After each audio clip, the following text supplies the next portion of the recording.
Os produtores, treinadores e participantes não pretendem oferecer qualquer tipo de conselho profissional, seja médico, psicológico, terapêutico, religioso ou qualquer outro aos espectadores. Por favor, procure a ajuda de conselheiros profissionais apropriados, de acordo com a avaliação das específicas informações, opiniões, conselhos, avisos ou outros conteúdos. Parte da renda de A Resposta será doada a instituições de caridade e sociedades sem fins lucrativos que contribuem para fazer um mundo diferente. Mensagem prévia. As pessoas que se reúnem com um propósito têm um enorme poder. Assista uma mensagem especial logo após o filme sobre como aplicar os princípios na sua vida, na sua comunidade e no seu mundo. E agora, a resposta para absolutamente tudo.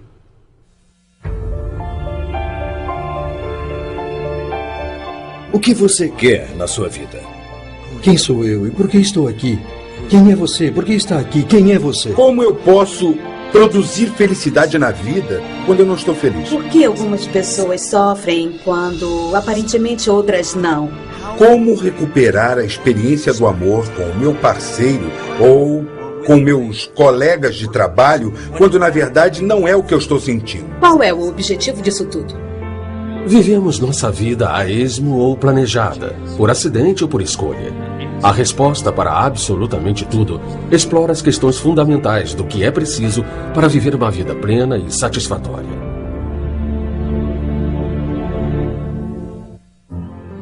Você deve estar assistindo e se perguntando, mas o que é isso, afinal? O que é que eles estão querendo fazer com este filme? Estão tentando fazer um filme melhor sobre o segredo? Estão tentando nos revelar o verdadeiro segredo? Bom, francamente, não estamos fazendo nada disso. Estamos fazendo um trabalho que fala por si próprio. O que estamos tentando fazer é usar o conhecimento obtido através da experiência e colocá-lo num contexto que permita você alcançar uma verdadeira realização. Estamos criando distintas possibilidades para você, mas elas são bastante específicas. São muito rigorosas e exigem muita disciplina. E para que elas sejam poderosas, elas devem ser assim. Uma das maneiras de começar a jornada é prestando atenção à conversa que você tem com você mesmo e assim observando suas próprias reações e os seus julgamentos automáticos e as crenças despertadas. Enquanto assiste, você está olhando através dos seus filtros, da sua perspectiva de vida. Então, tudo que está ouvindo, tudo que eu digo, tudo que qualquer outro diga, na verdade, é você ouvindo através dos seus filtros. Ou seja, não dá para ouvir de outro jeito, senão do jeito que você acha certo. Como seres humanos, nós queremos estar certos em relação àquilo que acreditamos. Se você pensar bastante, realmente acreditar, você vai conseguir juntar evidências disso. Você só vai perceber aquilo que está buscando. E de todas as coisas que estão acontecendo, você vai... É como um radar. Vamos captar as coisas que comprovam o que nós já filtramos. Se você quiser estar certo sobre o que acha que está certo, é isso que você vai ouvir. Mas se você quiser achar o que há de errado, então vai encontrar tudo que há de errado. Se eu perguntasse a você e dissesse, você quer estar sempre certo? E você dissesse para mim, não, eu não quero. Então eu dissesse, claro que sim. E você diria, não, você nem me conhece. Então, ficaria claro para você que o que você quer nesse momento é estar certo quando diz que não quer estar com a razão. Quando acontece isso, você não ouviu uma só palavra que foi dita aqui. Você está trazendo a sua própria interpretação pronta para o que está sendo dito. Ora, esse é o primeiro passo para a transformação e a consciência. Nada na sua vida acontece fora de você. E é você quem dá sentido a tudo. E o sentido que você está dando agora só fará sentido se você souber que é você quem dá a direção. Sem isso, não há conversação. Você é uma fala da vida. Na verdade, um conjunto de falas, eu diria. E os resultados que você virá a criar dependem dessa sua fala sobre a vida. Dizem que nos primeiros 6 anos de vida, você é um disco virgem a ser programado. E as pessoas que o estão programando são os pais ou os responsáveis. E os que estão próximos a eles. E você grava no disco aquilo que recebe deles. Então, você segue a vida adicionando a esse disco todas as experiências pelas quais passa, sejam elas positivas ou negativas. Se quiser conhecer a natureza humana, olhe para os bebês. Eles são pura paixão e entusiasmo. Incrivelmente honestos, confiantes, amáveis e todas as coisas que você era quando nasceu. Mas o que aconteceu? Você ainda é assim? Nós somos curiosos quando pequenos. Você era curioso, eu também.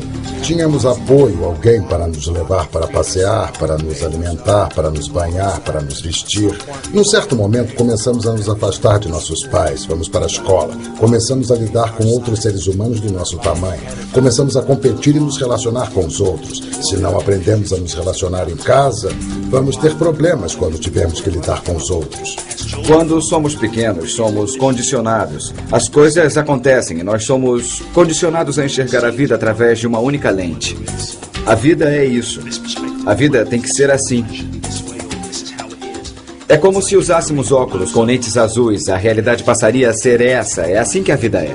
Algumas pessoas aprenderam ouvindo os pais dizerem: a vida é dura e você tem que aguentar. Então você pensa, ok, a vida é dura. Agir partindo dessa ideia vai gerar um certo padrão de resultados específicos, diferente de quando aprendemos que a vida é fácil. Você talvez perceba que tem vários padrões na vida. Padrões de trabalho, padrões de dinheiro, padrões de relacionamento e também de saúde. Por exemplo, você trabalha em lugares diferentes, mas o chefe é sempre o mesmo.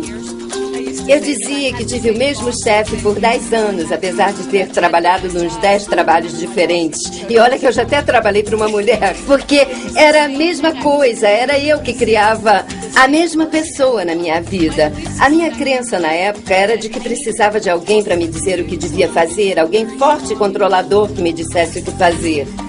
Eu não percebia que tinha criado essa história sobre quem eu era e sobre as pessoas da minha vida. Então ficava recriando a mesma situação sempre. É provável que você queira um aumento. Talvez seja o seu objetivo. Mas acontece que a sua fala é: meu chefe é muito difícil, ele não gosta nem um pouco de mim, eu não fui muito bem há uns 3 meses. Eu sei que às vezes ainda me olha feio, eu tenho medo dele. E pode ser que ele não me dê o aumento. Nós temos essa voz interna. Uma fala interna que não para. E ela é o nosso treinador interno, que nos ajuda a conseguir aquilo que nós queremos. Faça uma reflexão. Bom, em que áreas da minha vida eu tenho padrões? E, em vez de culpar o chefe, ou culpar o relacionamento, ou culpar a dieta, o que é realmente consistente nesses padrões? Nós atraímos para nós aquilo que queremos. É a velha lei da atração. Nós atraímos as pessoas que podem representar aquele modelo que serão como um espelho para qualquer situação na nossa vida. Se você pudesse ter apenas o futuro, você só teria oportunidades. Não há oportunidades no passado. O que ocorre é que o passado penetra no futuro. E aí, quando olha para o futuro, você vê o passado e o futuro misturados. Você olha para trás para ver aonde vai. Então você não tem futuro. Você tem um passado disfarçado com chapéus e roupas novas que você chama de futuro, mas é passado. Não tem importância o que aconteceu no passado. O passado acabou. O passado já era. Você não pode mudar o passado. Não tem como melhorar o passado. Se olhar um pouco mais fundo em sua vida, você verá que o que aconteceu há 5 minutos não tem nada a ver com o que acontece agora. Você vai ver que está fazendo escolhas na sua vida como se o passado não tivesse nada a ver com o presente. Todos nós já passamos pela situação de ir a uma festa de mau humor. Então pensamos, tudo bem, não vou estragar a festa. E é quando fazemos uma escolha diferente. Nós todos já vivemos situações em que, apesar de chateados, temos que ir a uma reunião e deixamos de lado o que sentimos. E as pessoas vivenciam isso. Então a questão é, você vai fazer isso? Vai fazer valer os mesmos princípios? Não existe nada além do agora. E as pessoas dizem, bom, vou fazer isso depois. Depois quando? Quando é depois? Você está falando neste momento, certo? Então não é verdade. As pessoas querem chegar a algum lugar além do arco-íris. Eu vou. Enquanto isso, o Totó faz pipi na sua perna. Então não existe futuro. Você, na verdade, nunca está aqui, porque aqui parece ser a coisa menos importante. E, na verdade, é um único momento. Nós só vivemos o momento atual. Só existe o momento atual. É o agora, é só isso que vai ter. O único momento em que será capaz de fazer qualquer coisa, ou mudar qualquer coisa, ou influenciar, é neste momento de agora. E quando pensa nisso, diz, posso não estar sentado aqui agora. Você não pode não estar sentado aqui agora, você não pode mudar isso. Eu posso mudar o meu corpo? Não posso mudar agora. Então, o que é que eu posso mudar? E a única coisa que você realmente pode mudar neste exato momento é quem você está sendo. Transformação não significa mudar qualquer outra coisa. Transformação é, na verdade, mudar a si mesmo. É conseguir se reposicionar na sua perspectiva atual de vida. E fazer isso é transformador. A qualidade de sua vida altera significativamente. A história de Nora. Eu cresci no Brooklyn, Nova York. E eu cresci nos anos 60. E nesse tempo, o local onde eu nasci e cresci tinha muita pobreza, muitos guetos. E a população ali era sobretudo hispânica. Eu sou porto-riquenha, então eu cresci num bairro todo porto-riquenho. E a criminalidade era muito alta. Tinha gangues nas ruas. Então, quando eu tinha uns 5 ou 6 anos, já havia presenciado muitas brigas de gangues e tiroteios, pessoas morrendo nas ruas por causa de facadas. Muita violência. E eu e minha família vivíamos no que chamávamos de Fredo. Fredo vem a ser o seguro-desemprego, que era muito bom de se ter. E ouvi várias vezes em que o cheque não chegava, então nós dizíamos o Fredo não chegou, então tínhamos que nos virar para poder sobreviver e era muito, muito difícil. Eu lembro de estar indo para a escola muitas vezes e ter que passar por cima de usuários de heroína, desmaiados na calçada, muitas vezes com a agulha ainda espetada no braço. Tinha muita prostituição lá no bairro e eram muitas, muitas coisas que hoje eu sei bem que não devem fazer parte da vida de uma criança, mas eram parte da minha vida. E foi uma coisa que eu observei, vivenciei, vivi e vi todos os dias. Era muito doloroso ver muitos homens e mulheres de origem latina, fazendo parte dessa destrutiva e horrível força. Eu me lembro que muitas vezes a minha mãe me disse: Nora, é aqui que você está agora, mas eu quero que você se lembre que não é aqui que você tem que ficar. Eu me lembro muito especialmente de uma professora que eu tinha e eu estava na 4ª série. E eu me lembro bem dela dizendo que tinha um bilhete no meu livro que dizia: Nora, você é uma grande esperança e o mundo será diferente porque você faz parte dele. Por favor, prometa isso para mim. E eu sei que isso me provocou um impacto espiritual na 4ª série, porque alguém podia enxergar alguma coisa que eu não conseguia. E foi aí que eu tomei uma profunda decisão espiritual que mudou absolutamente tudo para mim. O meu futuro não seria igual ao que eu via à minha volta, naquele bairro, naquele ambiente. E eu virei assistente social escolar. E eu trabalhei em escola por muitos anos. Eu acho que uma das razões para eu ter escolhido essa profissão foi ter visto as coisas que eu vi quando eu era criança. Então, eu queria que fosse diferente com as outras crianças. Então, comecei a trabalhar com adolescentes numa escala bem maior, fazendo treinamentos em que crianças e adolescentes vivenciam posições de liderança e então examinam profundamente como estão conduzindo as suas vidas nesse momento. Os seres humanos costumam agir buscando o equilíbrio e nós gostamos de manter as coisas nos lugares, queremos sentir segurança, conforto, etc. E, inevitavelmente, algumas vezes, parte da nossa vida não funciona.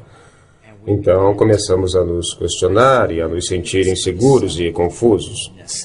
Eu ficava feliz só de receber o meu salário quando eu era jovem. Eu costumava dormir até as 11 da manhã, acordava, ia jogar basquete por 3 ou 4 horas, voltava para casa e cochilava. Tomava uma chuveirada, depois eu ia ao cinema, ficava acordado até as 2 da manhã, vendo televisão, essa rotina de sempre.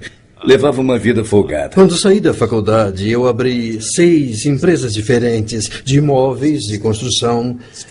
Sou acionista de 5 emissoras de TV, produtora de vídeo, distribuidora de filmes e...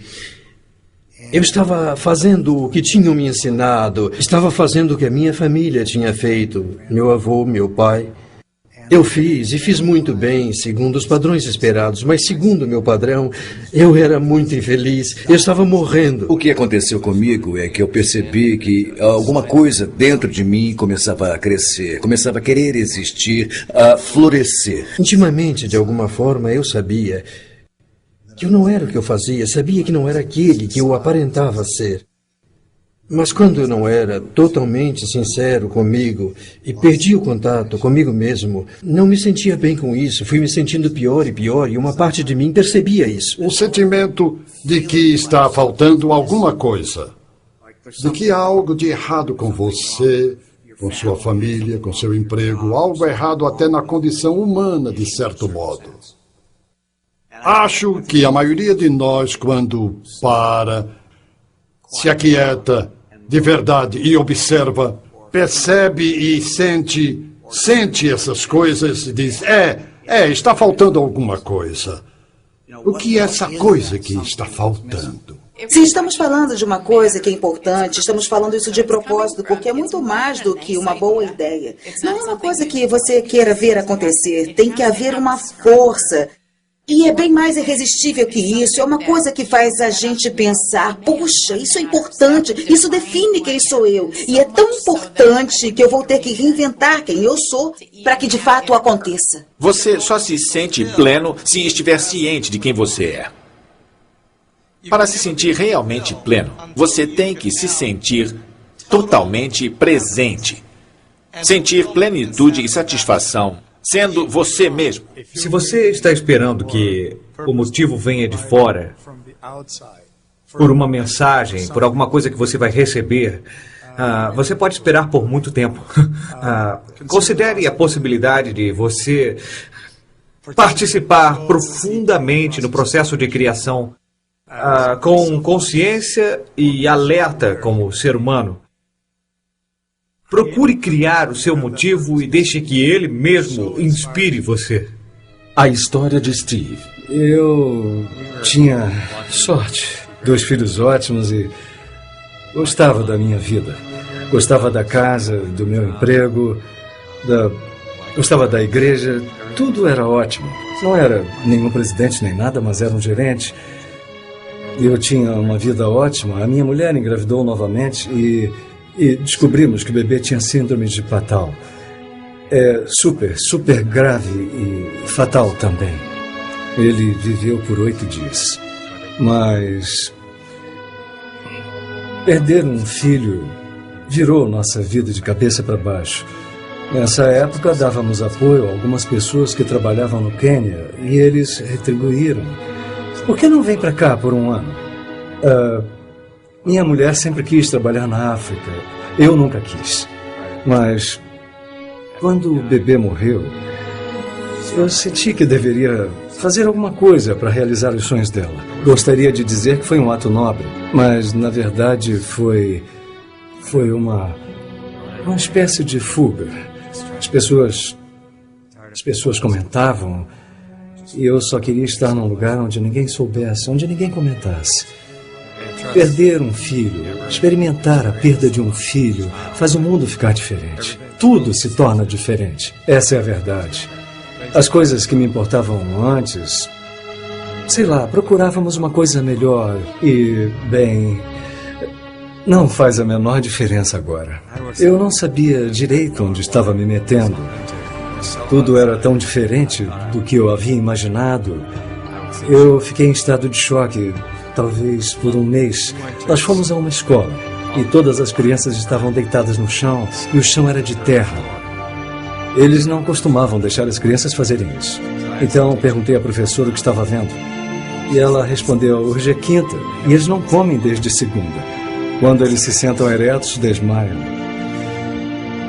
Desde então, tudo mudou para mim. Eu soube que jamais voltaria a viver a minha antiga vida.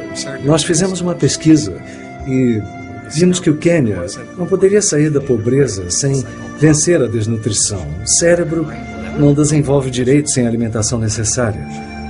Eu fui a 5 escolas diferentes e chamei um amigo meu, que era pastor, para ir comigo. Eu não queria ser visto como o branco salvador. Queria que trabalhássemos em grupo. A negociação que fizemos com os diretores das escolas foi: providenciamos a comida se vocês cozinharem para as crianças sem cobrar nada. Vocês podem fazer isso? Providenciaremos a comida. Então levamos 10 sacas de milho, 3 sacas de feijão e óleo. A taxa de evasão escolar chega a 50%. E ninguém saiu da escola naquele ano. Um dia eu estava na escola e o diretor falou: nós temos um grave problema. Só temos um livro para cada grupo de 14 crianças. Ele me disse que seu objetivo era conseguir um livro para cada 4 crianças. O que não é nada para uma escola. Eu não sou um homem bom, não sou um homem santo. Eu tenho uma relação com o meu volante.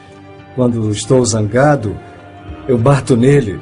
E me vi batendo nele quando surgiu a ideia de criar um centro de informática.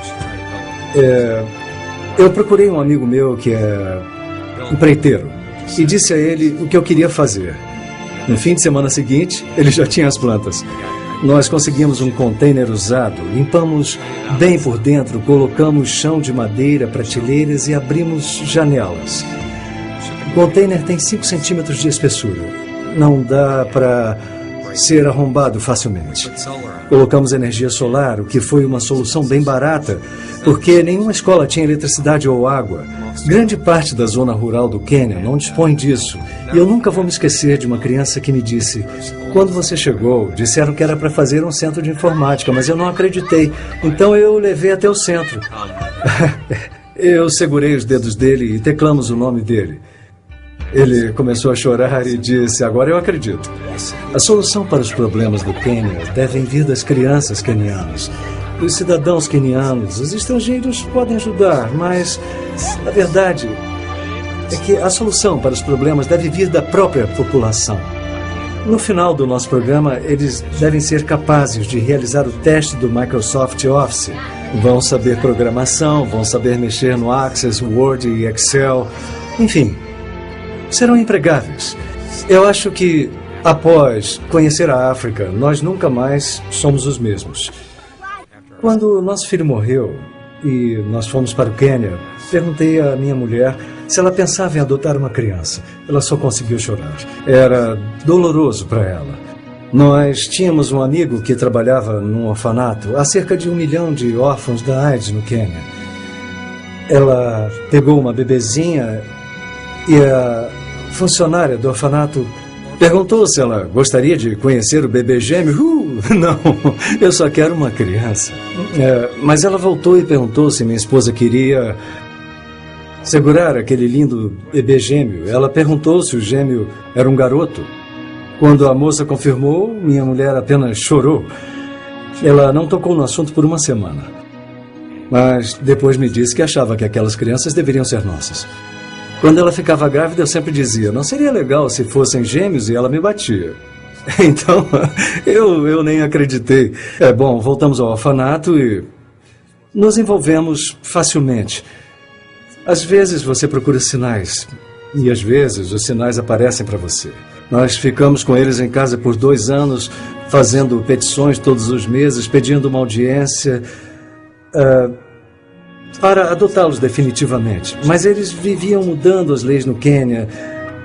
Às vezes nem havia audiências. Então, todo mês recebíamos um aviso para tentar no mês seguinte. Finalmente, eles marcaram uma data. Era 4 de março. Era o dia do aniversário do nosso filho que morreu. Era um sinal. Eu não quero louvar o que fiz. Na verdade, eu fiz muito pouco diante de tudo que há para ser feito. Mas se eu não pude fazer isso, eu garanto que você é melhor do que eu. Eu garanto que é mais inteligente. Garanto que tem mais carisma do que eu. E garanto que é mais habilidoso do que eu também. É só questão de realmente querer e fazer alguma coisa. Eu posso falar isso com certeza. As pessoas que eu conheço com mais vida. Eu estou me lembrando das pessoas que eu conheço que já têm idade, 80, 90. Essas pessoas são generosas. E eu acho que elas sentem que o bolo é bem maior do que o que pensamos. As fatias não acabam. Quanto mais a gente dá, mais a gente recebe de volta. Existe toda uma escala nesse sentido, que vai do menor ao maior. Ser alguém que sorri. Isso faz com que os outros tenham um dia melhor. Isso é uma contribuição. Alimentar os sem-teto. Isso é uma contribuição. Mudar o mundo de alguma forma é uma contribuição. Todo mundo tem uma oportunidade de fazer uma contribuição todos os dias. Talvez você e eu não sejamos a Oprah. Talvez não sejamos o Dr. Phil. Talvez não sejamos Bono. Pode ser que não sejamos uma dessas pessoas chamativas, glamourosas, famosas. Mas talvez sejamos apenas gente, você e eu. Mas podemos ser a esperança para o mundo. Podemos juntos fazer novas escolhas. Em vez de acordar e olhar para fora e pensar, hoje é um bom dia para ser legal. Em vez de acordar e pensar se seria legal você ser extraordinário, você não precisa abrir os olhos para tomar essa decisão. Você pode ficar na cama e dizer, certo, eu sou totalmente responsável pelo que acontece em minha vida. O bom, o mal e o feio também. Mas eu sou responsável. E posso ser criativo. Então você abre os olhos e você vê isso. Responsabilidade pessoal tem a ver com o fato de nós interpretarmos os fatos que estão acontecendo. E nós temos o privilégio de sermos pessoalmente responsáveis pelos fatos, de tal forma que eles vêm de dentro de nós, em vez de serem impostos a nós pelas circunstâncias. Não estou dizendo que seja verdade, mas digo que é uma maneira de viver a vida que só é possível quando assumimos a responsabilidade. Eu não estou dizendo que você é a causa direta. No sentido da responsabilidade, eu estou falando sobre jogar o jogo da vida, como se você estivesse criando ele. Não conheço a verdade. E a ciência tem chegado cada vez mais perto de provar que somos nós que fazemos nossa vida e pode mesmo acabar provando. Mas não saber se isso é verdade ou não me impede de acreditar na ideia de que minha vida não está pronta e eu sou o criador dela e criador de tudo. Eu não estou tirando nada de Deus, não estou tirando nada do universo. Eu apenas estou me afirmando na vida como o jogador da minha vida, como autor dela. Quando você assume a responsabilidade e entende que assumiu, você sente que não... É uma verdade com letra maiúscula, não é uma verdade universal. Mas você escolhe. Isso redefine seu passado, modifica toda a sua visão do futuro e, claro, o seu presente fica diferente. O grande desafio na responsabilidade é que a maioria das pessoas a encara ou a confunde, seja com culpa, se sentindo culpado por alguma coisa que fez, culpando a si mesmo por algo que fez, ou com obrigação, um fardo. E responsabilidade, se você consegue se aprofundar no conceito, vê que ele é muito libertadora, estimulante e muito fortalecedora. Porque, de repente, você passa a ser o capitão do navio. Você se transforma numa pessoa diferente quando produz o que acontece na sua vida. Quando você fica numa posição passiva, em que você não pode interferir nas condições que cercam sua vida, você é um coitado, um infeliz, um problema, um estorvo. Quando você é a origem, é você quem comanda, é você quem controla, você é o chefe. Você é o patrão da sua vida. E é fácil ser o responsável pessoal quando as coisas andam do seu jeito.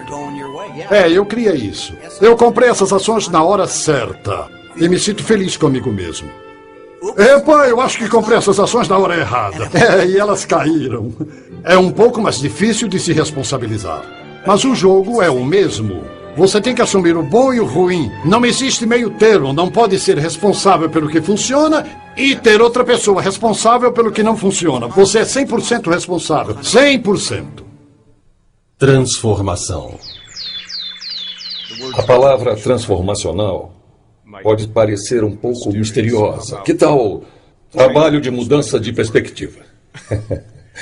Bom, se todo mundo simplesmente mudasse de perspectiva e entendesse que não precisa ser do jeito que é, pode ser o nirvana. Porque decidimos. Transformação não significa necessariamente uma mudança em alguma coisa que você possa ver. O meu corpo não muda, continuo tendo as mesmas emoções, eu posso até manter os mesmos pensamentos, mas para mim transformação é um tipo de conscientização de que eu sou parte de tudo e não que eu estou separado e isolado. A transformação ocorre no momento que você percebe que é o autor. Não digo que ser autor é ser responsável ou culpado. Não há culpa no modelo transformacional. O que há é aceitação, amor e também uma compaixão pela condição humana. A compreensão de que, ao jogar o jogo, vamos chamar isso de jogo, ao jogar o jogo da vida, há algumas leis. E entender essas leis é o que faz você ser livre. Até onde sei, não dá para sair vivo deste jogo. Se você puder, me inclui nessa, mas vamos supor que não seja possível sair vivo deste jogo. Então, qual é a alternativa? No meu ponto de vista, é mudar de tem alguma coisa errada para tudo está perfeito desse jeito. Mas isso exige uma mudança de pensamento, uma mudança nas minhas crenças. É um modo de interpretar a mim mesmo, o mundo, o meu humor, o sentimento que tenho de uma maneira diferente da que costumo fazer. Uma outra maneira de definir transformação é eu tenho minhas crenças ou elas me têm, eu tenho minhas emoções ou elas me têm. Muitos de vocês tomam decisões e pensam que estão fazendo uma escolha, mas na verdade são suas emoções, são suas reações e as escolhas não são suas. Fomos levados a acreditar que somos nossas circunstâncias e condições. E a jornada da alma humana está percebendo que não é nada disso. Então, qualquer sofrimento, como depressão, não poder pagar as contas, tudo isso, na verdade, revelam a sua consciência para você. Elas revelam aquilo com que você se identifica. Então, o processo, a primeira parte do processo é se conscientizar. Se conscientizar que você não é isso. Mas você é a pessoa que está dizendo que você é isso. Olha, para mim, sinceramente, existe alguma coisa na vida que busca, que quer acontecer e está sempre buscando acontecer através de nós. Eu acho que trata-se de se abrir para essa chance, para esse impulso da vida, sentir profundamente o que está tentando acontecer e então poder alinhar nossa visão, nossa estratégia, nossas ações e objetivos com o que quer que aconteça na sua vida. Essa experiência é quase como observar a natureza. Quando eu era pequena, eu adorava as lagartas, ver a metamorfose delas. Para mim, é uma metáfora da transformação da sua vida em minha vida. Porque se a gente pensar lá dentro daquela lagartinha, dentro de cada uma, existe uma borboleta. Mas será que a lagartinha sabe? Não sei. Eu acredito que ela não saiba disso. Mas como eu vou ter certeza? O que eu sei é que com o tempo necessário, talvez ela sinta a necessidade de se retirar da sua condição de lagarta e adentrar num estágio em que ela vai começar a tecer o seu casulo. E naquele casulo, uma coisa poderosa vai acontecer. A história de Tony. Eu cresci no Oregon. Meus pais se divorciaram quando eu era muito pequeno. Eu estava com 4 anos e minha mãe se casou e se divorciou 5 vezes e muita coisa aconteceu enquanto eu crescia.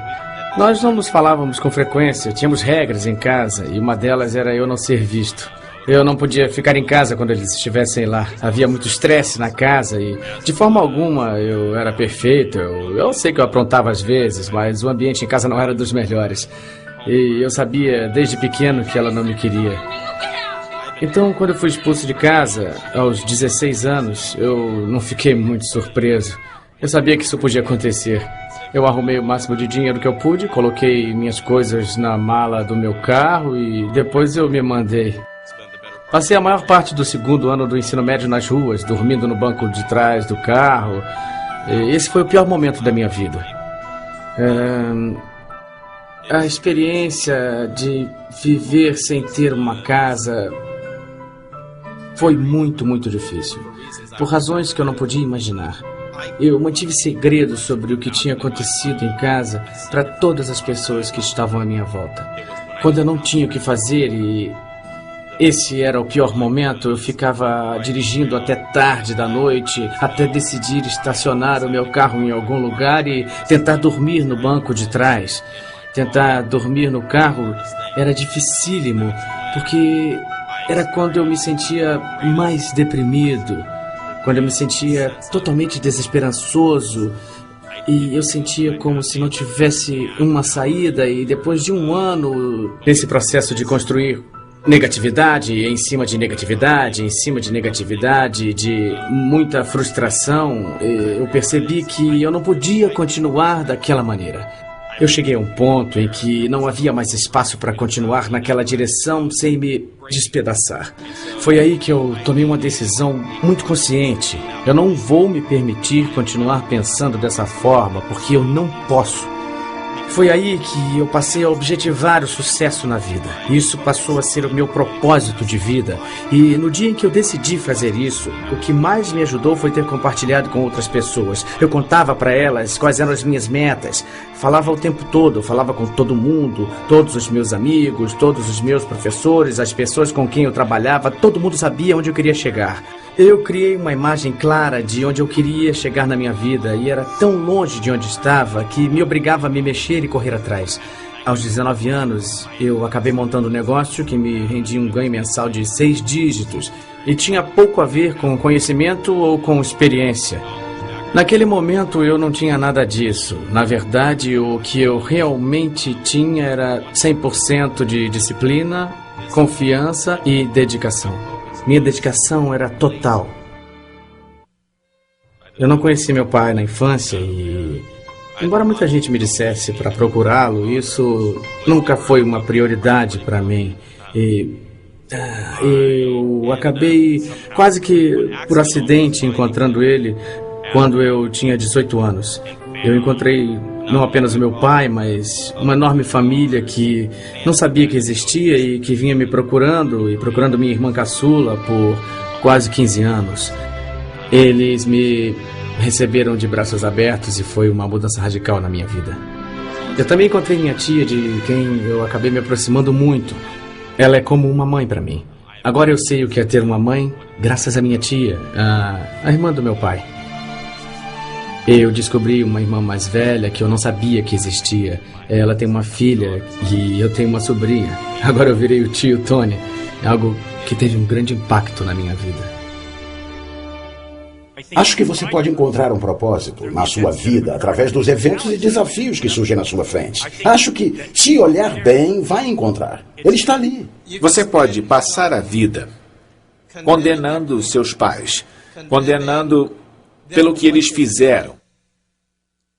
Mas há uma grande chance de que eles tenham feito o melhor que podiam, levando em conta o conhecimento, a consciência e as circunstâncias que eles tinham na época. Quando alguma coisa acontecer, procure o ouro. Procure o valor e determine. É então que ele é positivo. A história de Diego. Eu sou arquiteto, nasci na Argentina e vim para os Estados Unidos como estudante num programa de intercâmbio. Quando estava com 17 anos, então veio a oportunidade de trabalhar aqui e ganhar alguma experiência na minha área. E uma coisa levou a outra. E nessa época eu vivia trocando de emprego e comecei num escritório novo, trabalhei durante uma semana e... de repente eu comecei a sentir dores de cabeça, náuseas e enjoos terríveis que não passavam. Então eu chamei um amigo meu e pedi que me levasse ao hospital. E eu sabia que alguma coisa estava errada. Então eu expliquei para o médico os sintomas e ele me disse: isso me parece meio estranho. Ele me mandou fazer uma tomografia imediatamente e voltou dizendo que eu não iria a lugar algum. Quando perguntei por quê, ele disse que acharam algo no meu cérebro do tamanho de uma bola de golfe e que eles não sabiam exatamente do que se tratava e a única maneira para descobrir seria abrir a minha cabeça. Abrir a minha cabeça e fazer uma cirurgia. Obviamente eu fiquei assustado e senti muito medo naquele momento. Mas eu não tinha entendido bem o que estava acontecendo e ele disse que teria que me fazer algumas perguntas. Eu respondi que tudo bem, qualquer coisa que ele quisesse. Nós precisamos de instruções, ele disse. O que vai acontecer se você acabar ficando num estado vegetativo? Ou se não for mais capaz de andar? Foi aí que eu caí em mim. Isso não é brincadeira, é muito sério. É como se alguém lhe dissesse agora: a sua vida vai acabar amanhã de manhã. Foi como eu me senti. E naquela noite eu fiquei pensando: eu me recuso a morrer. Eu vou viver, eu não quero nem saber o que dizem. E eu lembro que eu levantei durante a noite e tinha um quadro negro no quarto. E eu lembro que eu escrevi ali Hasta la vitória sempre, o que significa até a vitória sempre. Para lembrar a mim mesmo, quando voltasse e lesse aquilo, que era o que tinha que manter na cabeça. Era lutar até o fim, haja o que houver. Eles fizeram exames, análises e descobriram que se tratava de um tumor cerebral. E o médico me disse: bom, esse é o câncer mais agressivo que se pode ter. Apenas 5% das pessoas conseguem sobreviver. E eu não posso lhe dar mais do que 5 anos de vida. Nada além disso. Então, um monte de coisas passou na minha cabeça. O que eu vou fazer? Eu volto para casa? Eu fico aqui? Qual é o propósito de tudo isso? O que está acontecendo?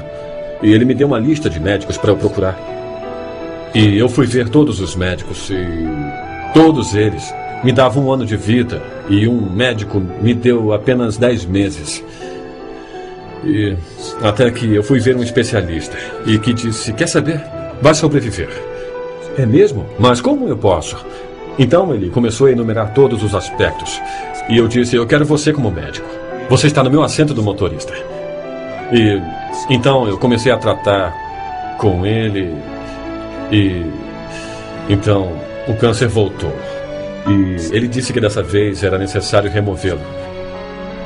E então, mais uma vez, eu me senti num momento crucial, porque não é sempre que podemos ser operados. Imagine que estão abrindo a sua cabeça e há um tempo limite para isso. Foi o que fizemos e tudo saiu muito bem. E eu fiquei muito exausto contando e recontando a história. Então, eu tive a ideia de criar um blog. E é impressionante a quantidade de pessoas que nunca tinha visto de diferentes partes do mundo. E essas pessoas começaram a me escrever e elas queriam saber mais sobre o que estava passando. E tinha muita gente espiritualizada. E também tinha coisas do tipo: eu pedi umas freiras no Chile que rezassem por você. E eu não sei quem na Venezuela está fazendo não sei o que para você. E eu acho que o meu nome está até no local sagrado lá em Israel. E todas essas pessoas realmente se importam. E isso também me levou a desenvolver a amizade com as pessoas que me ajudaram espiritualmente. E tudo sem qualquer interesse. Eles me ajudaram a aprender como curar a mim mesmo. Como meditar. Também aprendi que há uma maneira de ajudar outras pessoas visualizando-as mentalmente. E vendo elas com saúde. Bom, eu não sei se todas essas coisas funcionam ou não funcionam, mas funcionaram muito bem comigo. É um sentimento de nós todos estarmos conectados de alguma maneira. Quando o médico lhe diz que você tem uma doença grave ou uma doença terminal, acredito que você tem escolhas. E as escolhas são: você pode ser a vítima e permitir que a doença vença você, Ou você pode agir assumindo a responsabilidade e decidir viver. Os médicos têm um lugar certo neste mundo, não há dúvida sobre isso. Mas querem saber, a ciência não tem como competir com a natureza. Tá bom, a gente vai ao médico e diz, pode consertar isso e depois me devolver? Estamos acostumados a nos desligar da responsabilidade de saber o que é a saúde realmente. Mas vocês podem acreditar neste magnífico corpo, nos milagres que ele faz a cada minuto, nos pensamentos que você tem, nas coisas que bebe, nas coisas que come e compartilha, e sempre retorna para o princípio. São incríveis os verdadeiros milagres que este corpo realiza a cada minuto. Eu estava num caminho sem volta para um infarto do coração. Eu estava insatisfeito com a vida e finalmente meu corpo teve um colapso. Foi uma coisa bastante assustadora, sabe? Perdi meu emprego e depois disso eu passei mais ou menos um ano naquele ritmo bem lento de recuperação. Comecei a me alimentar direito, a me exercitar regularmente, a ter relações mais diretas e profundas com as pessoas. E minha vida começou a melhorar, mas o que realmente me ajudou a recuperar a saúde foi me conscientizar e acreditar que eu iria ser saudável. Não acreditei nem por um minuto que iria ficar doente pelo resto da minha vida. Olhando para trás, eu vejo que muitas pessoas ficam fatigadas e nunca se recuperam. Acho que é bem comum se render, porque alguém que está sofrendo assim fica preso ao próprio corpo. Cai em depressão, não consegue funcionar direito e acaba preso a uma espiral de pensamentos negativos. Eu sei que você pode ter ouvido essa ideia de que você cria tudo o que acontece em sua vida. No meu ponto de vista, é levar a ideia longe demais. Eu acho que aí existe um risco concreto de que esse tipo de coisa careça de compreensão, principalmente se é algo que acontece inconscientemente na sua vida. Se estiver vivendo uma situação de doença, eu não sugiro que jogue fora seus remédios e não sugiro que jogue fora todas as outras ferramentas que tem à sua disposição. Porque talvez seja possível que você não tenha atingido o grau de controle para curar a si mesmo por conta própria. Se eu assumir a responsabilidade agora, não no passado, será que todos os meus atos e pensamentos terão um impacto real na minha doença? Ou seja, qual o significado da doença na minha vida? Isso pode ser realmente valioso, porque assim você pode ver se seus pensamentos e experiências realmente contribuem para a sua doença. E também pode mudar seu pensamento e seu comportamento a fim de viver mais saudavelmente. Isso é bastante válido. Mas não se você estiver achando que você é o culpado e que ficou doente por causa dos seus erros. A história de Roger. Dizem que se você quiser ficar louco, pense em si mesmo o tempo todo. E era o que eu fazia. Podemos falar de mim? E depois de falar de mim, vamos falar um pouquinho mais de mim? Essa era a minha vida. E eu pensava que os outros estavam interessados. Eu sofria de egocentrismo terminal. Essa era a minha doença. Eu ficava pensando numa maneira de me conectar a vocês, fazer parte e ser interessante. Eu era sempre interessante, entrava numa sala, falava algo impactante. As pessoas me notavam, mas eu sempre ficava sozinho.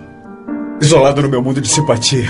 E o que acabou acontecendo foi que eu comecei a beber socialmente, a fazer de tudo socialmente. Era divertido, animado, a maior curtição. E só fazia nos finais de semana, porque eu trabalho duro e mereço comemorar. Os fins de semana se transformaram nas terças e as terças nas quartas, e antes que eu me desse conta, eu já fazia todo dia. E depois eu percebi que o que eu fazia era anestesiar meus sentimentos. Eu usava drogas e álcool diariamente. 1 grama de cocaína todos os dias e às vezes mais. Bebia gin, trocava para vodka, achando que não iria sentir mais as dores de cabeça. Então eu parei de trabalhar. Gastei todo o meu dinheiro, pedi emprestado, me isolei, me desliguei de todo mundo. Eu vivia como um vampiro. Eu ficava acordado a noite toda, dormia o dia inteiro. Ficava fazendo as mesmas coisas sempre. Depois de tempos em tempos eu dizia: este é o meu último dia. Amanhã eu vou voltar à ação, voltar à realidade e levar a minha vida adiante. E aí no dia seguinte, eu me via repetindo o mesmo comportamento e fazendo exatamente a mesmíssima coisa. Como eu não conseguia enxergar o meu comportamento, basicamente o que eu estava dizendo para mim mesmo era: Dane-se. Dane-se. Eu não tô nem aí, eu não sou mais responsável. E então continuava fazendo as mesmas coisas. Eu não posso dizer quando ou como, porque não era eu. Mas um dia eu percebi. Percebi meu comportamento. Antes eu não conseguia percebê-lo. Descobrimos que, com qualquer tipo de vício, seja álcool, drogas, distúrbios alimentares ou sexuais, jogatina, que o comportamento, os vícios, o que você faz com as substâncias é apenas o sintoma. Porque o verdadeiro problema está encoberto. É o que chamamos de pensamento destrutivo. Pensamento destrutivo. Meu pensamento confuso, minhas crenças, tudo em mim. A voz na minha cabeça mentia para mim o dia todo e eu acreditava nessas mentiras. Na verdade, eu tinha medo. Medo de ser, medo de sentir. Medo de estar na vida. Medo de tomar uma atitude. Medo de ser autêntico, de ser verdadeiro com os outros. Eu tinha medo de dizer que eu tinha medo. Eu acabei parando numa prisão interna chamada desespero. Desesperança. Desmoralização incompreensível. Se é assim que eu vou viver o resto da minha vida, então eu desisto. E com isso eu fui ao fundo do poço. Houve apenas uma pausa. Um pequeno pensamento escapou desse ciclo e eu disse para mim: isso não está funcionando. Pode ter um outro jeito. E o resultado desse trabalho é que eu me tornei um ser humano entre outros seres humanos. E eu descobri que a maneira de conseguir amigos, de estar conectado com as outras pessoas, é estar interessado. Então eu comecei a fazer perguntas sobre os outros. E o que eu descobri foi a paz, liberdade e, o mais importante ainda, atitude. E o que eu descobri não tem nada a ver com mudança de pensamento, mas sim com atitude. E as ações mudaram o meu pensamento. Ações direcionadas. Essa é a chave. É isso que eu ensino. Ações direcionadas. Somos todos viciados. Não há ninguém que não seja. E a questão é até que ponto você é viciado. Há os vícios físicos, o álcool, as drogas e esse tipo de coisa. Há o vício em sexo, em prazer. Você sabe, todo esse tipo de vício em jogo, em riscos e nesse tipo de emoção, nessas coisas todas. Mas todos nós somos viciados em ser vítimas. Se você, por acaso, usa drogas, ou então você fuma, ou então está envolvido em algum comportamento ruim, destrutivo, há sempre um impulso mais profundo de tentar se conectar. Eu chamo isso de modo tóxico de entrar em contato com um momento breve de você... Eu posso lhe dizer isto. Você não vai conseguir mudar nada fora de você até que mude o que está dentro de você. E isso eu posso garantir. Você pode querer ter apenas pensamentos felizes. Mas enquanto não limpar o seu ser, até aprender a se amar, e você consegue isso pedindo desculpas às pessoas para quem deve pedir desculpas, mesmo achando que não precisa, enquanto não limpar isso tudo, nada será diferente do lado de fora para você. Você tem que ser diferente para conseguir isso. Tudo começa por você. Uma das coisas que precisa acontecer é que, quando você vê uma maneira de ser que não funciona, precisa abrir mão dela logo. É como... Eu gosto de comparar com uma casa. Digamos que quer construir uma nova casa, mas comprou um lote onde já tem uma casa velha construída. Primeiro de tudo, você vai ter que se livrar da casa velha para conseguir espaço para construir a nova. É a mesma coisa na nossa vida. Passamos a vida toda nos preenchendo com maneiras de ser que funcionam ou não. Agora estamos falando das coisas que não funcionam. É delas que você precisa se livrar para criar um espaço onde poderá gerar uma nova maneira de ser. Existe um velho ditado que diz que se você pegar pérolas maravilhosas e jogar na latrina, elas não poderão sair de lá senão com sujeira. Então, se você pega uma nova possibilidade e coloca na sua velha maneira de pensar, não tem como querer que ela saia diferente. É mais ou menos como rearrumar as espreguiçadeiras do convés do Titanic. Pode até ficar lindo, mas mesmo assim o Titanic vai afundar. É como a água correndo num riacho. Se não houver obstruções, ela passa livremente e com força. Mas se houver obstruções no caminho, então isso vai exigir mais tempo, mais desvios, talvez inúmeros desvios, entrando em afluentes e se dispersando. Acho que foi interessante ver lá dentro das pessoas que sofrem de dependência um grande anseio de ser muito mais, de contribuir de uma maneira bonita, mas elas ainda não encontraram um mecanismo, não encontraram um veículo e, infelizmente, elas percebem que não têm nenhum apoio. A história de Maria. Eu sou natural do Brasil. Eu nasci numa fazenda e vivi na fazenda até uns 9 anos de idade. E foi quando a minha família se mudou para a cidade. Então eu venho de uma família, eu diria, não muito rica. Nós éramos bem pobres naquela época. Quando eu vim para os Estados Unidos, eu vim com a intenção de aprender inglês, porque, apesar de eu trabalhar para uma companhia internacional, eu não falava inglês. Nos primeiros anos foi difícil conseguir o trabalho, porque o meu inglês era só o básico mesmo. Eu frequentava a escola, mas ainda estava aprendendo. É engraçado, não engraçado, mas interessante que, olhando para trás, o meu primeiro trabalho foi conseguido com compromisso e persistência. Eu me lembro de achar no jornal um anúncio de emprego como contadora. Eu liguei para lá, mas a entrevistadora disse que eu estava acima das qualificações necessárias e ela temia que eu abandonasse o cargo. Eu era boa demais, meus padrões de trabalho eram melhores, eu trabalhava com administração quando vim do Brasil. Mas sabia que aquele emprego era muito importante para mim, porque era meu primeiro trabalho ali, eu queria muito. Então eu liguei para a mulher durante 1 mês e fiquei ligando, e ela repetia o que já tinha me dito. Foi quando eu aleguei que ela mantinha um anúncio no jornal, então não tinha contratado ninguém. Se naquele tempo eu tivesse desistido e pensado que aquele emprego não era para mim, eu nunca teria tido a oportunidade de me tornar uma cidadã americana. Aquele emprego me deu primeiro a oportunidade do Green Card e depois de pedir a minha cidadania. Isso é uma coisa que a gente simplesmente faz, custe o que custar. É isso que eu chamo de empenho. Eu comecei na empresa como contadora e fiquei lá por 3 anos. Mais tarde eu tive a oportunidade de progredir e me tornei inspetora e depois diretora financeira nessa outra empresa.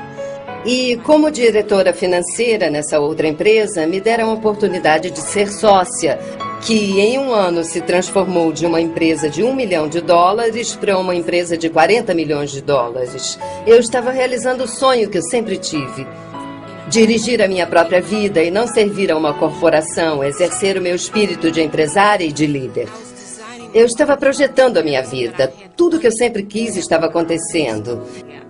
Isso prova para mim que, seja lá o que você decidir que quer ter na sua vida, e se compromete, e trabalha duro para conseguir, se fizer todo o necessário para acontecer, acontece. Dinheiro. Dinheiro é energia. Para mim, é um símbolo de energia que flui. E se eu conseguir manter fluindo, movendo, é incrível como eu continuo achando que eu tenho o suficiente. Eu me hospedo em suítes nos hotéis, viajo em primeira classe nos voos. Eu não me imponho limites. Meu negócio envolve viajar, então quero viajar bem. E gasto bastante dinheiro nisso. Não é meu dinheiro, é o dinheiro do cliente. Mas há dinheiro para que eu possa fazer isso. Em vez de economizar e poupar e ficar guardando e me preocupar e não ter o suficiente, existe em abundância. Isso não quer dizer que eu seja responsável perdulário. Significa se abrir para a abundância. E se eu achar que não posso comprar alguma coisa, isso é uma limitação. São limites no que eu posso ter e no que eu posso oferecer. Então eu quero mudar isso. Uma vez me disseram há algum tempo que se eu acreditasse que merecia $300 mil por ano, alguém iria me pagar isso. Foi quando eu comecei a me levar a sério. E quanto mais eu acreditava em mim e no meu valor, minha renda foi crescendo proporcionalmente. Num período de 4 a 5 anos, eu quadrupliquei a minha renda. Quando eu comecei a dar consultoria, eu não sabia o que estava fazendo. Liguei para uma amiga minha e disse que estava sem trabalho. O que eu posso fazer? Então ela sugeriu que eu fizesse consultoria. Respondi que não entendia nada de consultoria. Então ela me disse para ligar para um amigo dela e foi o que eu fiz. Ele tinha uma empresa de transformação e foi tão estranho. Eu fui lá, sentei com ele para uma entrevista e o que ele queria era aumentar o número de pessoas no seminário dele. Durante um dia inteiro, eu apenas observei o que acontecia. E finalmente eu saquei. Então voltei lá e disse: eis a resposta. Tire as mesas de lá. Poderá colocar mais gente. E ele, incrédulo: só isso? E eu disse: só isso. Tire as mesas de lá e coloque mais gente na sala. Você não precisa de mesas. Então ele disse que a sua mulher gosta de saber o nome de todo mundo. Eu disse: isso não é problema, use crachás. E para dizer isso, eu pedi $5.000 e consegui.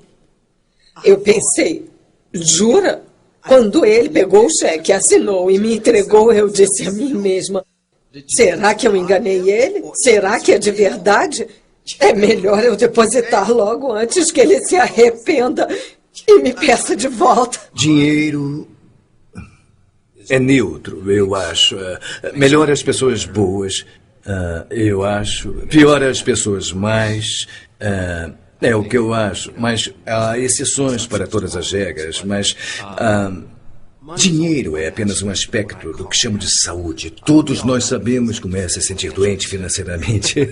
Eu já senti isso antes. Mas existe alguma coisa na sua saúde financeira que é boa, é abundante. Nós temos que nos permitir ser financeiramente saudáveis. Você quer ter certeza de que dinheiro não traz felicidade? Eu não sei se as pessoas acreditam quando dizem isso, mas para mim é riqueza e bem-estar. E acho que se você pensar dessa forma, estar abrindo espaço para o dinheiro. Para mim, se você não tem dinheiro, deve pensar de quem você se ressente por ter. Descubra o que inventou sobre quem tem dinheiro, suas ideias sobre essas pessoas que têm dinheiro. Se você pensa que o dinheiro é a fonte do mal, se você pensa que é sujo, que dinheiro faz de você ganancioso, que o dinheiro é para as pessoas que trapaceiam e mentem e roubam, se você vê o dinheiro de alguma dessas formas, você nunca vai ter dinheiro, porque se você tiver dinheiro, você vai se enxergar como sujo, podre e fonte de todo o mal. Alguns de vocês conhecem pessoas que têm muito dinheiro e são pobres de espírito. Alguns de vocês conhecem pessoas que não têm dinheiro e são muito generosas e pródigas. O que significa? Alguma lei, um Deus no céu que diz: vou dar dinheiro para esse cara aqui e não vou dar para esse outro aqui. Eu não acho que funcione assim.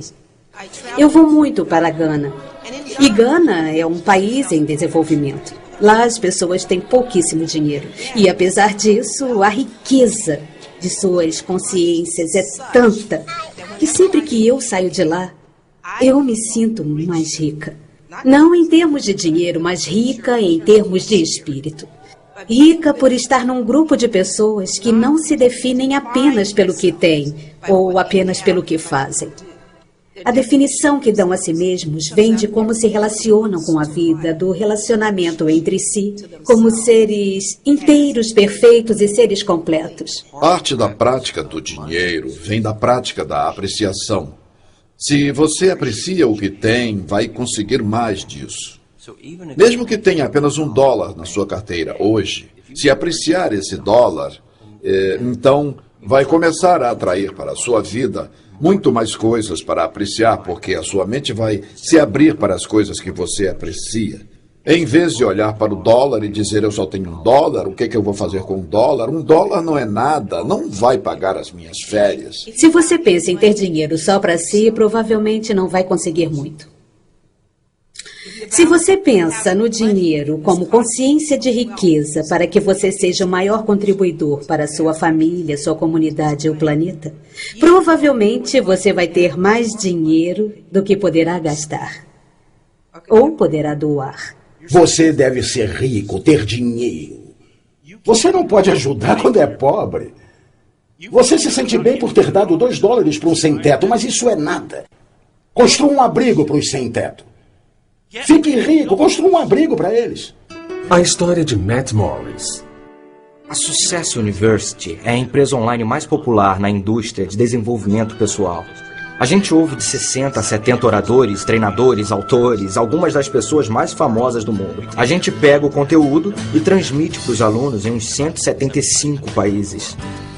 Quando eu estava crescendo, fui exposto a uma variedade enorme de coisas, mas nunca tive contato com a indústria de desenvolvimento pessoal. Nunca fui exposto a riqueza ou coisas desse tipo quando era pequeno. Meus pais se divorciaram quando eu tinha 4 anos. Meu pai acabou na prisão porque era alcoólatra, sempre se drogava e acabou cometendo suicídio quando eu era garoto. Eu tinha 13 anos de idade. E muito drama, dependíamos de tickets para poder comer, esse tipo de coisa. Eu sentia a minha vida vazia, não tinha alcançado ainda meus objetivos e nem estava perto disso. Aí, numa noite, uma coisa interessante aconteceu. Eu dei de cara com uma fita cassete que alguém havia me dado há alguns anos. E nessa fita contava a história de um homem que passou de uma renda mediana para uma renda pessoal de mais de $1 milhão por ano. E aí ele atribuía o seu sucesso à sua total imersão nessa indústria de desenvolvimento pessoal. Então eu tomei isso como uma dica para mim. Eu disse, se alguém pode fazer isso, eu também posso. A partir de então eu passei a procurar por todos os livros e fitas como aquela. E eu comecei a entender o caminho para o sucesso. E literalmente reinventei minha vida. Aos 21 anos eu tinha uma dívida de $30 mil. Eu estava quebrado, estava sem casa. E aí eu mudei totalmente minha vida. 4 anos depois, eu estava ganhando um salário de 6 dígitos. E aos 29 anos, já era milionário. Foi a minha paixão por essa informação que me levou a fundar a Success University. A energia flui aonde você se concentra. Então, se você na sua vida ficar constantemente pensando em pobreza, se você ficar pensando em dívidas, ou se permitir ficar para baixo, deprimido, você acaba alcançando esses resultados na sua vida. Seja o que estiver olhando, o que estiver focalizando, é para isso que vai acabar se dirigindo. Por outro lado, se começar a focalizar em ser rico, se começar a focalizar em ser uma pessoa bem ativa, uma pessoa mais positiva, ou uma pessoa feliz, quando começar a se fazer perguntas do tipo, como é que eu posso ficar rico? Como é que eu posso ser mais feliz? Você focaliza isso e com certeza é para lá que vai acabar se dirigindo. Agora, isso também acontece nos relacionamentos. Quando você se concentra nas coisas negativas do seu parceiro, você fica constantemente pensando, preciso mudá-las, ou tem que ser um pouco mais assim, ou tem que ser um pouco mais assado. Olhe para o lado e comece a focalizar naquilo que você adora naquela pessoa. Nos últimos 6 meses, todos os dias, eu escrevi uma carta de amor para minha noiva. E podem ser coisas simples, podem ser apenas 2 frases, podem ser 3 ou 4 páginas, mas eu tiro talvez 5, 10, 15 minutos por dia para escrever um bilhete para ela. E o que isso produz? Não apenas faz de mim o cara mais romântico do mundo e faz com que ela me enxergue com mais afeto, amor, gratidão. Mas o mais importante é que também me mantém focalizado continuamente no que eu amo, no que eu adoro nela. Eu estou constantemente reforçando na minha mente todas as coisas que eu adoro e por causa disso eu recebo muito mais gratidão, muito mais amor e mais paixão do que eu já recebi na minha vida. Relacionamentos. Amor. Como conseguir mais amor? Os índios americanos dizem que é bom usar o sapato de outros. O que isso quer dizer realmente? O que significa é eu posso realmente viver minha experiência passando pelo que a outra pessoa passou? Essa é a verdadeira comunicação e quando se faz isso, você sente um enorme senso de empatia e amor e ligação. E a questão realmente é, quando eu não estou sentindo empatia, amor e ligação, como é que eu dou a volta nisso? Como eu posso reacender a coisa? Muita gente pensa, se eu trouxer 50% para o relacionamento, meu parceiro trouxer 50% para o relacionamento, então vamos ter 100% de um ótimo relacionamento. Para mim, é a receita para um desastre. Agora, se eu trouxer 100% para o relacionamento, então estou 100% comprometido com esse relacionamento e Bom, se meu parceiro também traz 100%, então vamos ter 200% e é garantido nosso absoluto sucesso. Na verdade, é um lugar onde se pode agir, não é necessariamente uma verdade ou um fato. Quando você assume 100% da responsabilidade num relacionamento, você vai conseguir 100% de poder para criar o que quiser. Eu acho que você precisa determinar que tipo de relacionamento quer. E você precisa assumir responsabilidade pelo tipo de relacionamento que tem. E terá um tipo de relacionamento que quer.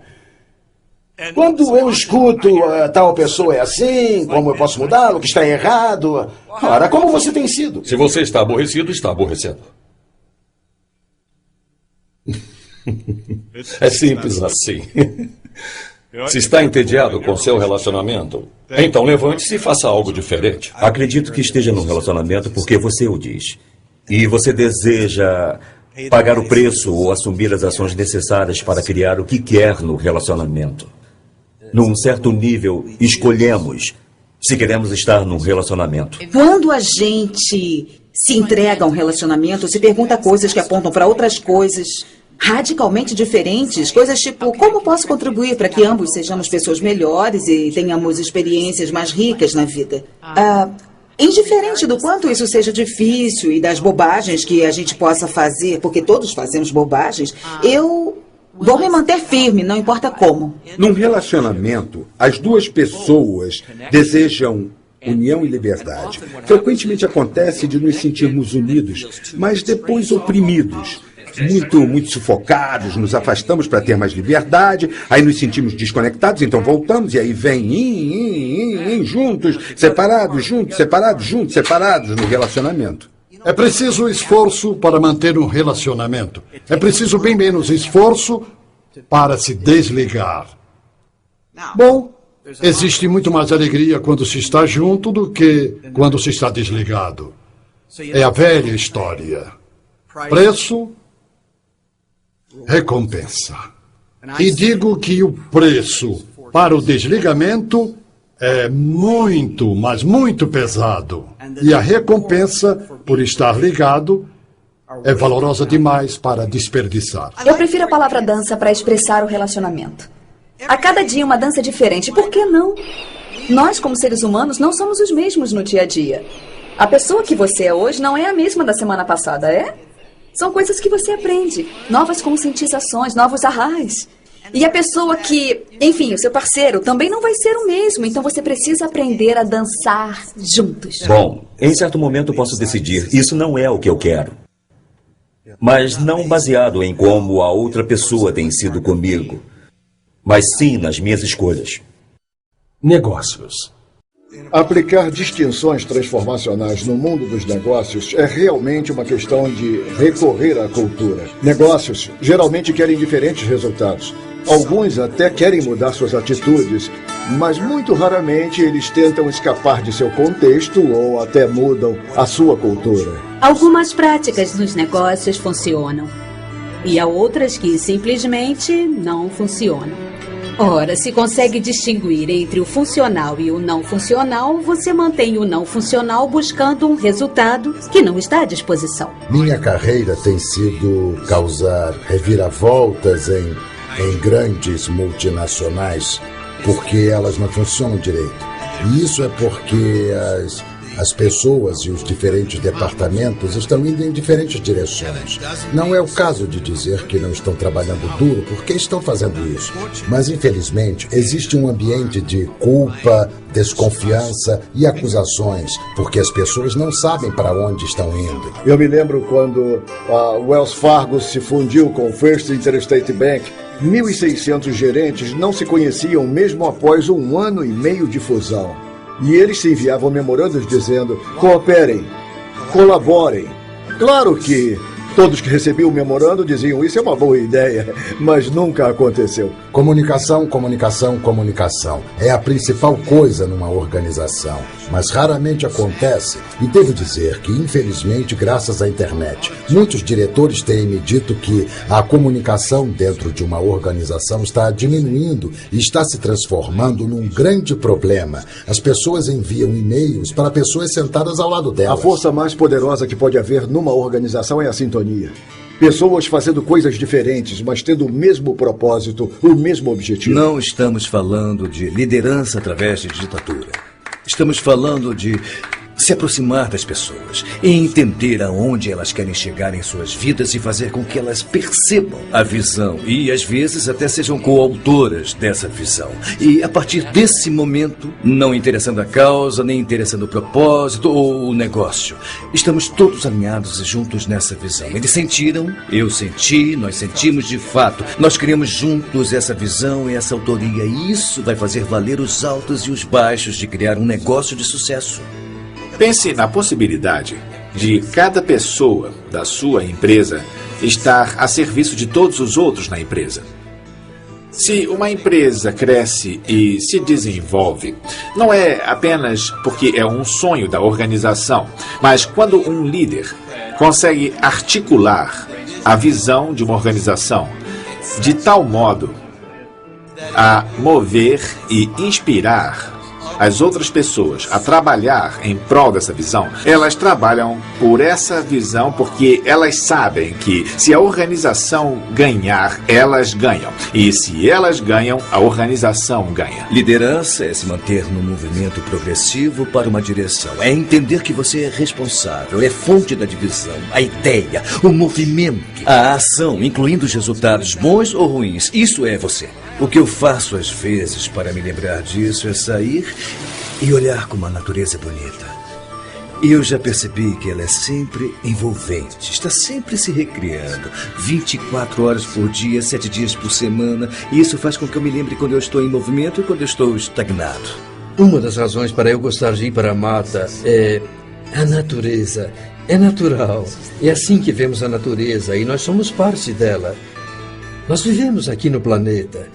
Então, quando olho para a natureza e vejo como ela funciona, vejo como minha vida deve funcionar. E se eu cooperar com essa maneira de ser, ela flui facilmente. Mas se quiser fazer a meu modo, fica difícil. O problema nos negócios é, eu vou montar uma empresa porque ela vai me trazer a independência financeira, vai me ajudar a não me preocupar em me aposentar, vai gerar uma renda passiva. Vai me ajudar. Assim que começa a pensar dessa forma, adivinhe, seus sócios, clientes e todos os outros vão para o segundo plano. Bom, e o que há de errado nessa imagem? Será que eu vou a um restaurante para garantir que o dono desse restaurante possua independência financeira e renda passiva? Acho que posso encomendar algum enlatado pela internet. A história de WC. Eu adoro o que faço, porque não preciso ser brilhante, inteligente ou ter um diploma da Harvard. Eu preciso estar consciente, preciso estar presente, preciso ser entusiasmado. Tenho que estar disposto a servir as outras pessoas. Com o tempo aprendi que as 3 palavras mais importantes para um restaurante são: eu vou voltar.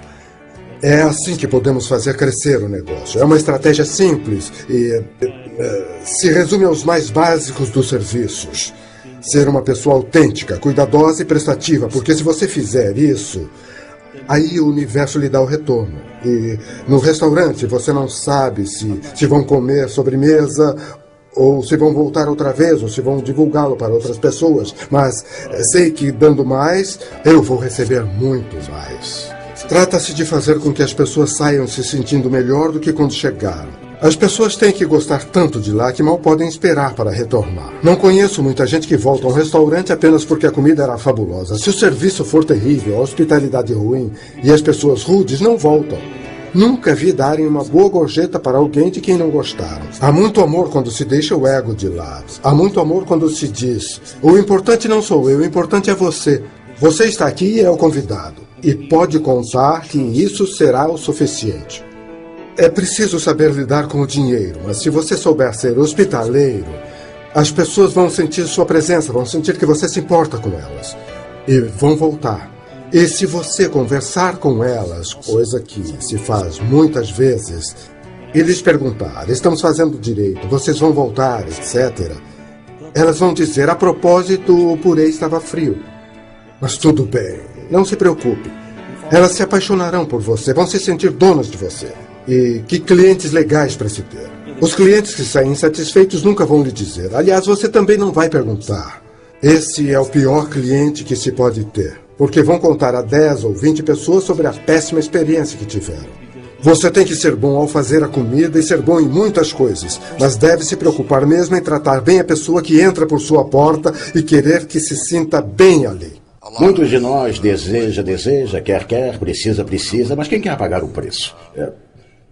Arriscar tudo para ter algo que realmente quer. A maioria de nós não aceita isso. Falamos e pensamos nisso. Eu fundei umas 26 empresas, me arrisquei várias vezes, fiz isso muitas vezes. Tive alguns sucessos e tive alguns fracassos. Algumas vezes eu tive que fechar porque não ia muito bem. Você tem que desejar arriscar algo para obter algo. E se não quiser fazer isso, não faça. Mas não fique aí, meu Deus, eu gostaria. Isso não vai adiantar nada. Então é preciso se mexer e agir. Digamos que aqui onde estou sentado sou eu. E digamos que há um círculo em volta de mim, de um certo diâmetro, digamos, de 2 metros por aí, dessa largura. Tudo dentro desse círculo me é familiar e conhecido por mim. E é onde eu moro, as coisas que me apresentaram, as que me ensinaram, o que eu acredito e incorporei. Fora desse círculo é desconhecido para mim, é estranho. Então, se eu quiser aprender, se quiser crescer, se quiser ter algo a mais, ter mais dinheiro, melhor relacionamento, boas férias, casa maior, mais paz, amor, o que for, eu acho que preciso ir até lá, onde eu ainda não estive. Qualquer coisa que você queira fazer requer prática. Eu toco violão e quando comecei, eu não conseguia tocar muito bem. Ainda assim, eu era um violonista, tinha um violão, apenas não tocava muito bem. No entanto, conforme fui praticando durante alguns anos, eu me tornei um bom violonista. E então eu aprendi a cantar e tocar. Depois eu aprendi a fazer harmonia no violão e agora eu sou um violonista competente, consigo tocar e cantar. Eu acho que muitas pessoas podem ter uma visão, mas elas não querem pagar o preço e não olham antes de começar a ter a intenção. E é aí que sabotam a si mesmas. Então, você está disposto a pagar o preço? Se não quiser pagar o preço, abandone a sua visão.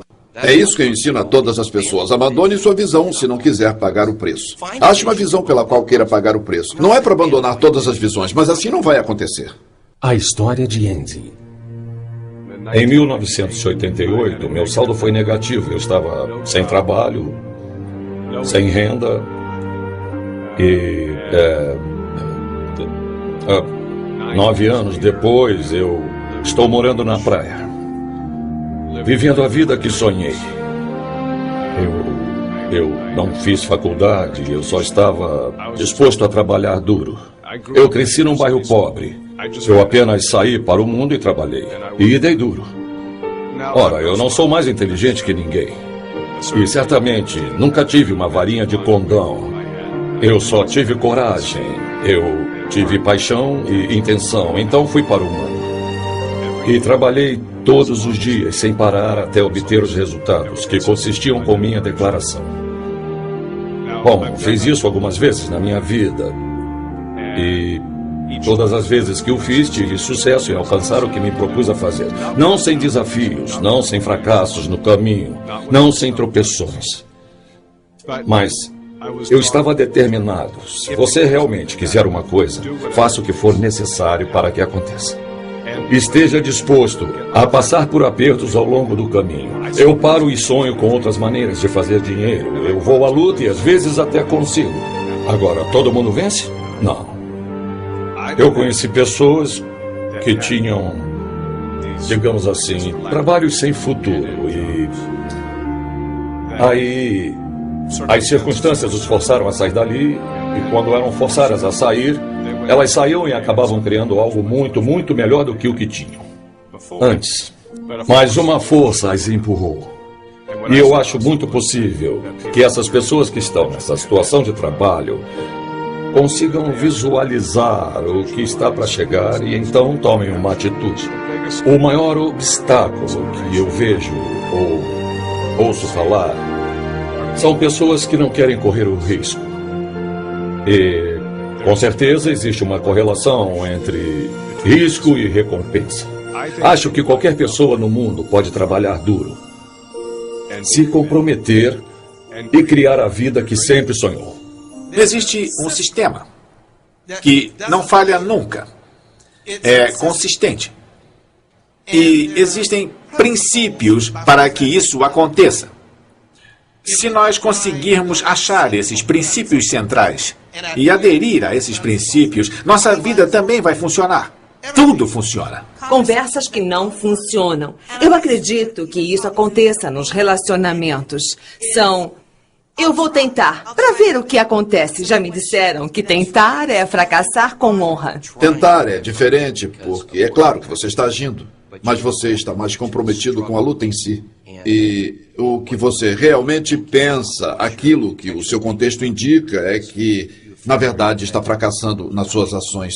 Então, você está querendo que alguma coisa aconteça, mas não está acontecendo porque você está gastando sua força na luta. Você armou uma coisa para que, caso dê errado, você não fique mal e vai se sentir melhor consigo mesmo. E a razão de muitas pessoas não conseguirem o que querem é já terem formado uma opção, caso não consigam. O pano de fundo precisa ser: fracasso não é uma opção. Vou conseguir. Eu estou disposta a fazer o que for, ser o que for. Não vou desistir, jamais desistirei. Não aceito a opção de fracassar. Sei que isso é muito difícil, especialmente se você já tentou muitas e muitas vezes durante a sua vida.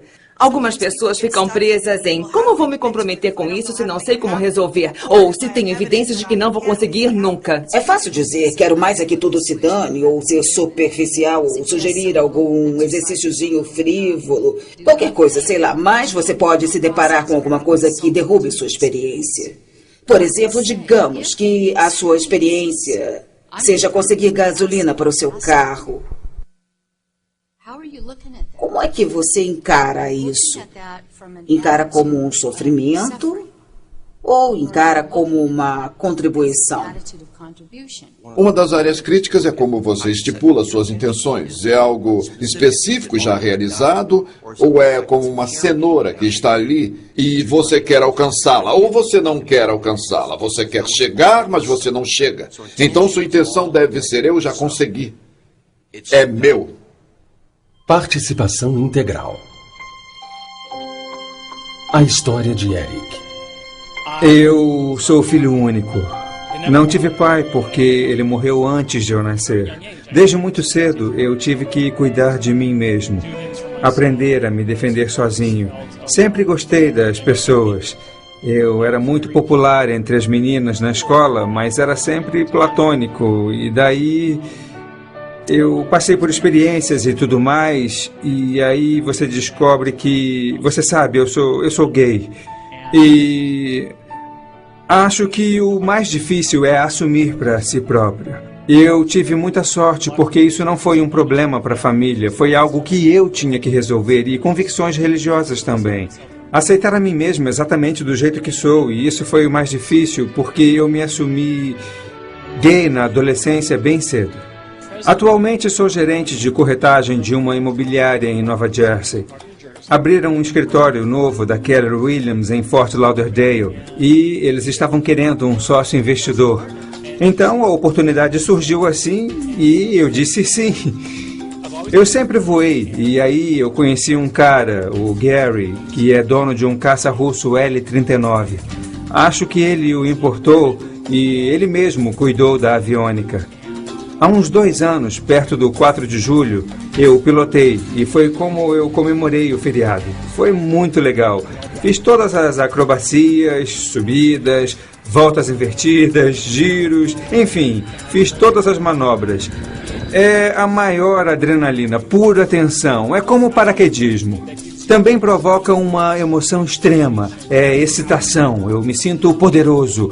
Porque se eu fiz isso, eu posso fazer qualquer coisa. Quando eu era mais novo, eu tinha muitos brinquedos. Quando amadureci, eu passei a valorizar as experiências e o tempo que eu passo com as pessoas, porque as coisas não duram. Elas dão um prazer momentâneo, mas desaparecem.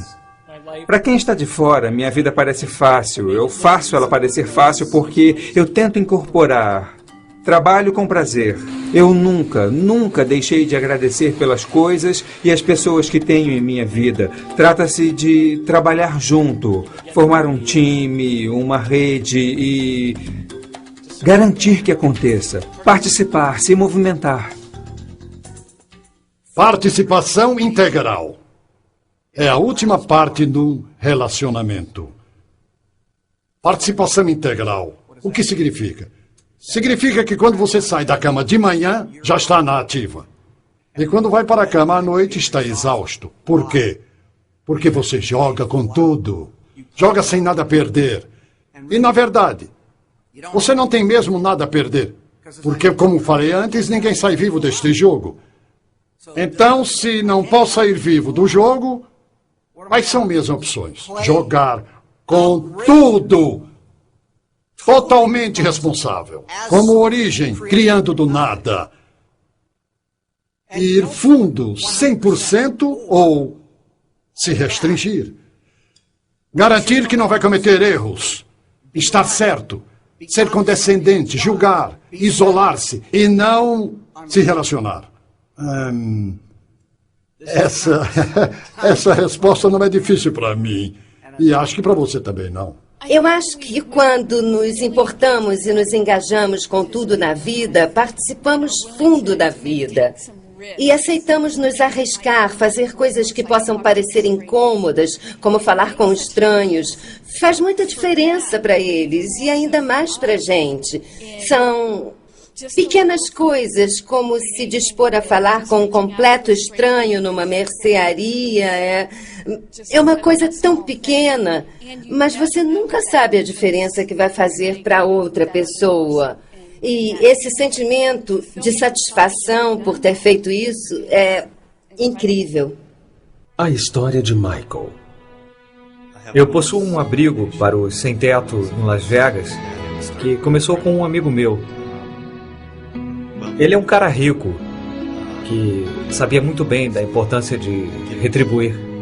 Ele falou para mim que já tinha tanta coisa e gostaria de interagir com o sem-teto. E também ele queria fazer a parte dele. Fazia muito calor em Las Vegas, então fomos levar água até uma área onde os desabrigados da cidade se concentram. Então o que nós fizemos foi levar um caminhão cheio de água, meias e essas coisas que ajudam as pessoas. E enquanto oferecíamos a água e interagíamos com eles, aí uma família jovem se aproximou. E eles não deviam ter mais de 20 anos de idade. E eles tinham 3 filhinhos pequenos. Estava fazendo 46 graus e estavam completamente vestidos, inclusive com casacos. E os casacos estavam sujos. As crianças estavam sujas. Aquela interação foi difícil. Mas eu acho que existe o que extrair daí. E eu acredito que as pessoas devem purificar das emoções. Então, porque eu estou preocupado, porque eu estou emocionado com aquela interação, isso é o máximo. Porque o que há nisso para mim, o que há em tudo isso que me emociona? E o que é que isso vai me levar a fazer? Eu usei a emoção dessa experiência para me incentivar a construir essa fundação. Porque talvez eu acredite que se eu der algum dinheiro para as pessoas, então eu vou estar perpetuando a miséria. Mas as necessidades humanas básicas precisam ser satisfeitas. Então, esse é um nível. E eu vou ajudar essa pessoa nesse nível. Mas também vou ajudar essa pessoa a sair desse nível, se ela estiver pronta.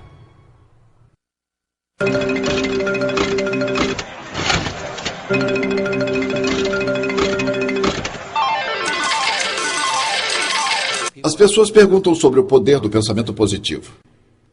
Esse poder é válido desde que você tenha uma intenção. Se você tem um pensamento, não quer dizer que isso vai te levar a algum lugar. Pode ser só uma nuvem passando. Mas se você puser uma intenção, se dirigir esse pensamento, É aí que começa a ativação. E quando age sobre esse pensamento, é quando você o ativa. Ficar aí sentado pensando numa conta de banco, quando você não tem um trabalho que renda o suficiente para que você pague as suas contas, provavelmente não vai gerar abundância financeira. Alguns dizem que basta focalizar em algo e uma mágica acontece. Mas é preciso focalizar de modo a que possa agir como deve ser. E aplicar toda a sua energia nisso. Você tem que agir. Olha, a sequência é ação, resultados. Sem ação, sem resultados. Eu confesso que não conheço muitos casos em que só de pensar, ou seja, apenas ficar sentado pensando, fosse resolver alguma coisa. Eu sei porque já tentei isso. Eu pensei no que queria que acontecesse com muita força. Cheguei a ficar obcecado. E eu não vi qualquer movimento para que alguma coisa acontecesse. Agora, por outro lado, quando falo ao telefone, quando uso e-mail, quando eu pego o meu carro e vou ver as pessoas e começo a falar sobre o que eu quero, falo em como tal coisa é uma ótima ideia e começo a ouvir suas opiniões sobre o assunto, mostro meu entusiasmo, é aí que vejo as coisas se movimentando bem rápido.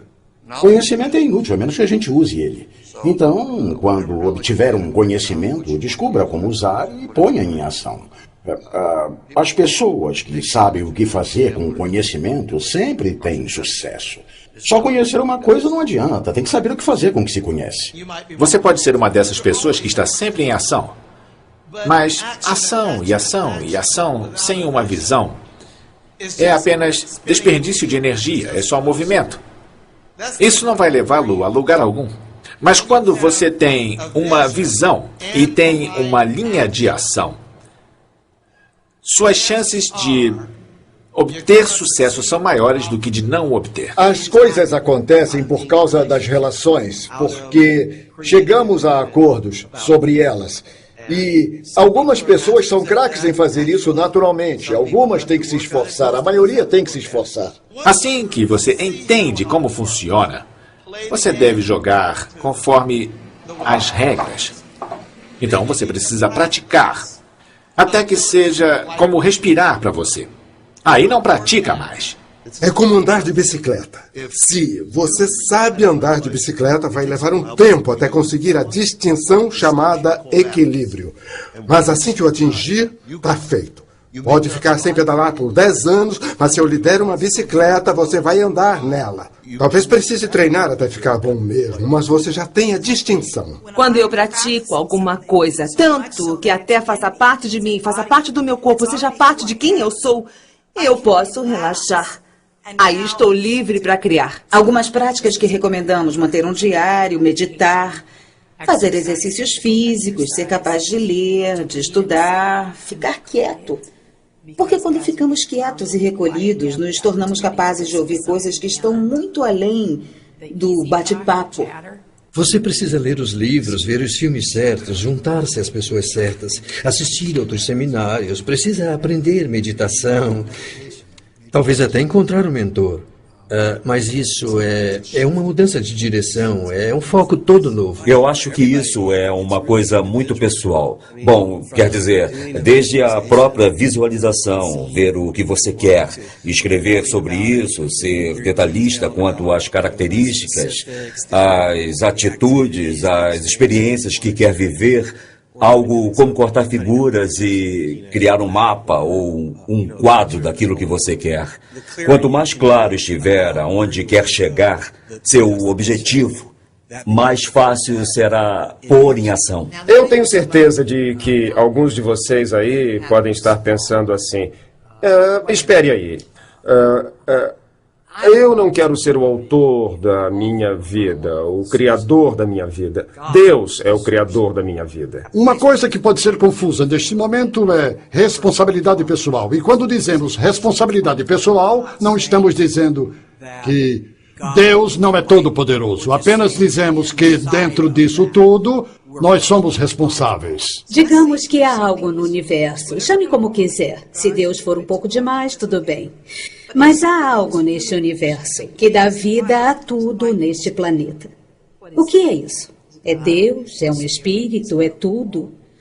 Digamos que você saia agora daí, colha um morango e morda esse morango. Foi você quem fez isso? Não.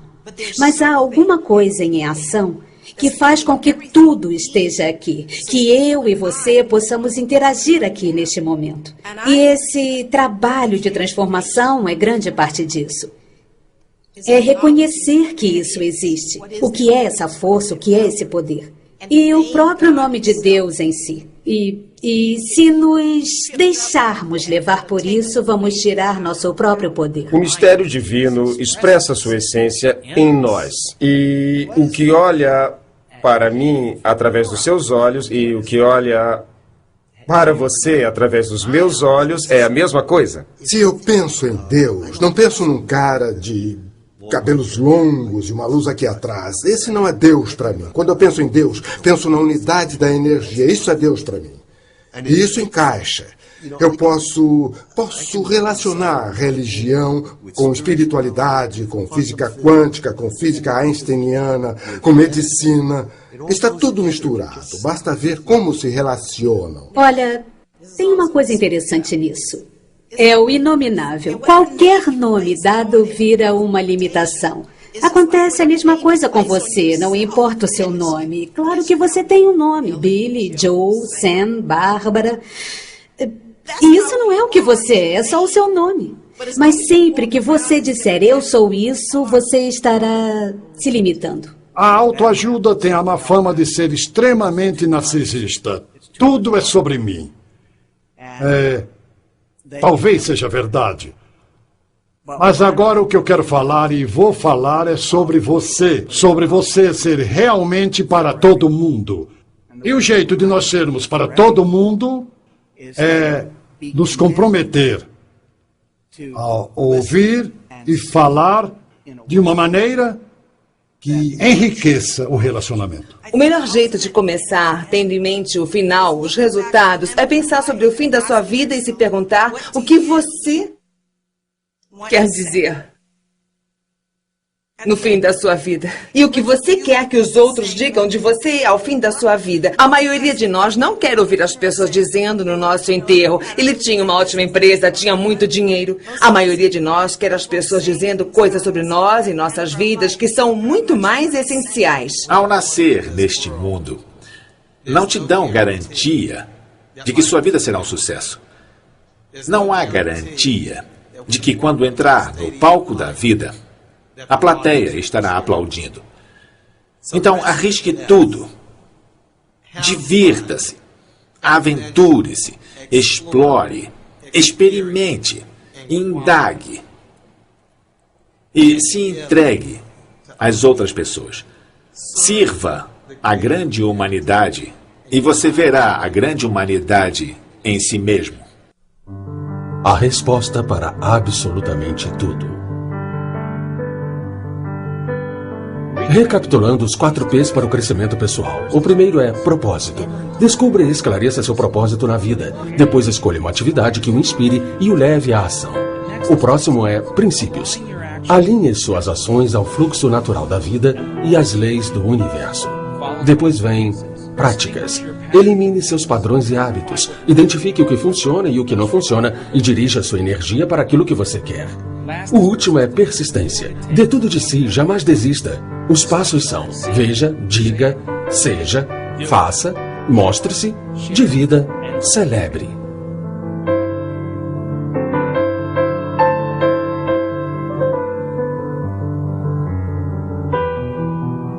A resposta para mim é confiança e entrega. A resposta para mim é: ame o mundo, ame as pessoas à sua volta indiscriminadamente. A resposta é que não tem resposta. Cada pessoa tem a sua própria. A resposta definitiva é amor. Talvez a resposta seja... Você está disposto a estar na pergunta? Está nas questões que você persegue e a resposta é você. Você tem que ser a resposta para si mesmo. Eu acho que a resposta deve ser: transforme-se e cresça. Cresça consistentemente. Crescimento existe em abundância. Amar. Amar é a resposta. Qual é a resposta? Não há resposta. Mas quero dizer uma coisa. Na verdade, a resposta é conhecer a si mesmo. Conhecer a si mesmo como um ser infinito, que é tudo. Só isso. A resposta serve para todos, seja quem você quer ser. E essa é a resposta para absolutamente tudo. O que você quer ser?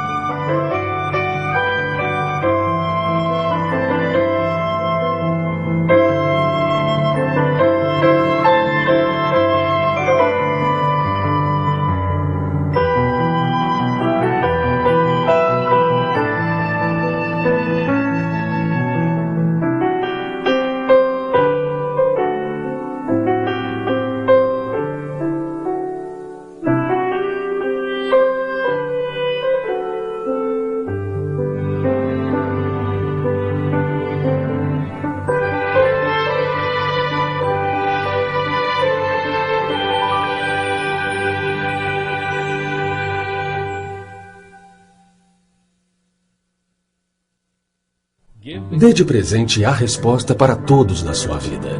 Há inúmeras maneiras de partilhar a mensagem. Além de DVDs, temos folders, postais e outros produtos disponíveis em gettheanswer.org. Mantenha a força de A Resposta viva na sua vida. Organize seus próprios encontros, reuniões de pessoas compromissadas a se ajudar e a praticar os princípios explorados no filme. Acesse o endereço na tela para ver dicas sobre como abrir o seu próprio grupo de discussão e para outras ofertas limitadas. E lembre-se, você é a resposta.